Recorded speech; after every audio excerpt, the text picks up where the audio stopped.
வணக்கம், ஆர்த்தி கேட்டரிங் சேலம். இன்னைக்கு வந்து பார்த்தீங்கன்னா கஸ்டமர் வந்து நமக்கு என்ன கொடுத்துருக்காங்கன்னா ஒரு 100லேருந்து 110 பேர் சாப்பிட்ற மாதிரி மட்டன் பிரியாணி, ஒரு அருமையான ஒரு சிக்கன் 65, அதுக்கடுத்து பார்த்தீங்கன்னா பிரெட் அல்வா, அப்புறம் ஒரு பெப்பர் ஃப்ரை, சாப்பாடு, ரசம். இதான் கஸ்டமர் வந்து நமக்கு கொடுத்துருக்க காம்போ மெனு. இப்போ மட்டன் பிரியாணி வேற கிலோ போட்டிருக்கோம். என்னென்ன இதுக்கு நம்ம சேர்த்திருக்கோம் அப்படின்னா பார்த்தீங்கன்னா 5 கிலோ மட்டன் பிரியாணி போட்டிருக்கோம், 15 கிலோ அரிசி, 17,5 கிலோ மட்டன், 1க்கு 1.5 கணக்கு தான் போடுவோம். இதில் வந்து பார்த்தீங்கன்னா ஃபர்ஸ்ட் வந்து ஒரு 4 லிட்டர் கடலை எண்ணெய், 2 லிட்டர் ரீஃபண்ட் ஆயில் ஊற்றிருக்கோம், பட்டை, லவங்கம், கிராம்பு, அப்புறம் ஏலக்காய் போட்டிருக்கோம். வெங்காயம் வந்து ஒரு 6 கிலோ வெங்காயம் போட்டிருக்கோம், தக்காளி ஒரு 5 கிலோ போட்டிருக்கோம், மல்லி, புதினா, உப்பு போட்டுட்டு தாளிச்சு விட்டதுக்கப்புறம் இஞ்சி பூண்டு போட்டு மசாலா கொதிச்சிட்டு இருக்கு.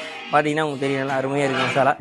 மஞ்சத்தூள் லைட்டாக போட்டு மட்டனை போட்டு இந்த மசாலா வந்து நல்லா கொதிச்சு மட்டன் ஓரளவுக்கு வேக்காட வந்ததுக்கப்புறம் தண்ணி ஆட் பண்ணி அரிசி ஆட் பண்ணோன்னா நம்மளோட வேலை வந்து கம்ப்ளீட் ஆகுது. இதே மாதிரி நமக்கு ஃபேமிலி ஃபங்க்ஷன்ஸு எந்த ஒரு கெட்டு கதை எது வந்தாலும் சரி, நல்ல ஒரு ஆர்டர் சிறந்த முறையில் செஞ்சு தருவோம். நெய் வந்து கடைசியாக ஊற்றிக்கலாம். ரெக்குவயர்மெண்ட் இருக்குது அப்படின்னா முன்னாடியே சொல்லுங்கள், நாங்கள் அடுத்த எதாவது ஃபங்க்ஷன் பண்ணும்போது உங்களை இன்வைட் பண்ணுறோம். வந்து சாப்பிட்டு பார்த்து டேஸ்ட் பார்த்துட்டு எப்படி இருக்குன்னு பார்த்துட்டு நீங்கள் வந்து ரெஃபர் பண்ணலாம். உங்களோட ஃபங்க்ஷனுக்கும் நீங்கள் வந்து ஆர்டர் எடுத்துக்கலாம்.